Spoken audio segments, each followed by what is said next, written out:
من المغرب وفي قلب المغرب والفريق مغربي، هي ان هذاك الفريق المصري الا خسر الفريق المغربي راه غينتزع اللقب من قلب الدار البيضاء، من قلب كازا. غالب الماتشات اللي كيجمعوا ما بين فريق اللي مغربي مع فريق اللي اجنبي كنوقعوا في واحد المشكل واللي كيتعاود كل مره. كنلقاو على ان فريق اللي من المغرب كيكون مشارك في واحد البطوله او واحد التظاهره كرويه مع فريق اجنبي، فكنطيحوا في واحد المشكل، هو انه كاينين بعض المغاربه اللي كيفضلوا انهم يشجعوا الفريق الاجنبي على انهم يشجعوا الفريق اللي ديال البلاد ديالهم، تحت ذريعه انهم كيبغيو فريق اخر مع العلم على انه حتى هو مغربي. غادي نحاولوا نخصصوا شويه الهضره باش نعرفوا علاش هاضرين، وطبيعه الحال اغلبيتكم غيكونوا عارفين علاش هاضرين. اليوم الحد كاين واحد الماتش اللي كيجمع ما بين الوداد المغربي ونادي الاهلي المصري. انا بمجرد ما كنسمع الاهلي فكنتمنى انهم يخسروا واخا يكونوا لاعبين حتى مع السودان، لانه فريق تعرف بالخبط الكروي ديالو، تعرف باللا روح رياضيه ديالو، فريق اللي كيعتمد بزاف على التحكيم. وانا بالنسبه لي ان هذيك نادي القرن داها غير هكاك، فما كيستاهلش لانه ما كيلعبش كره. فبمجرد كنسمع نادي الاهلي لاعب مع شي فريق كيف ما بغى يكون واخا يكون مولوديه الجزائر، فراه كنشجع مولوديه الجزائر على نادي الاهلي، لانه كيف قلت لكم من قبل نادي اللي ما كيلعبش كره وانما كيتسنى التحكيم،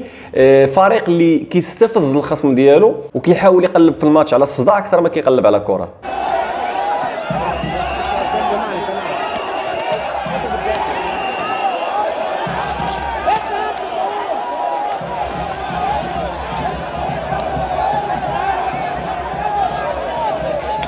ولكن ملي كنزيد نسمع على ان فريق الاهلي لاعب مع فريق مغربي، فهنا غادي نحيدوا الستار وغادي نحيد ديك العباءه اللي كتخليني انا شخصيا كنتمي لواحد الفريق مغربي، وغادي نقول على انه المباراه راه كتجمع ما بين جوج ديال الحوايج، ما بين النادي الاهلي المصري وما بين نادي الوداد المغربي، اي ان المباراه كتجمع ما بين فريق مغربي وفريق مصري. فهنا كاينين بعض الجماهير متعصبه اللي ما كنقولش كل شيء، واللي هنا في هذه التظاهره كتفضل على انها تشجع فريق الاهلي او فريق ايا كان على انها تشجع فريق الوداد الرياضي، تحت ذريعه على انها متعصبه لواحد النادي اخر وكتبغيه لدرجه الجنون. هذا الشيء اللي ما كانش شحال هذه واللي ما كناش كنشوفوه. انا كنعذرهم لان التبرير ديال هذا التعصب اللي ولا فايت القياس في المغرب هو السوشيال ميديا ووسائل التواصل الاجتماعي وديك الطالعه اللي كيطلعوها على بعضياتهم من بعد ما كيسالي كل ماتش. الوداديين دابا عارفين على ان الرجاويين كيتسناوهم لا قدر الله غير يخسروا النهائي باش يبداو عليهم الطرولات في فيسبوك ويبداو يضحكوا عليهم ويديروا لهم ضحكه. بالو حتى بعض الرجاويين اللي كيكونوا مع الوداد في هذا الماتش هذه ان فوا كيسالي الماتش لا قدر الله وخسرات